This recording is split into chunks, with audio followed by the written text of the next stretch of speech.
G'day, here's a couple of examples of Boulder Opal from central Queensland.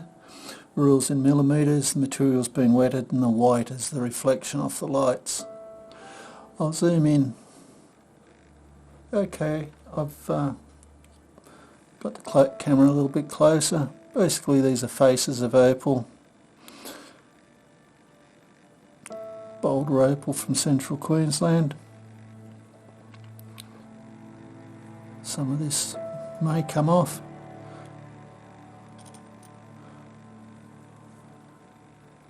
This one's a little eye of stone on the end there.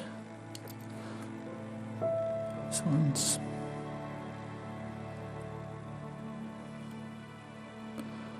little face on the end. Three little examples. I hope you've enjoyed. Cheers.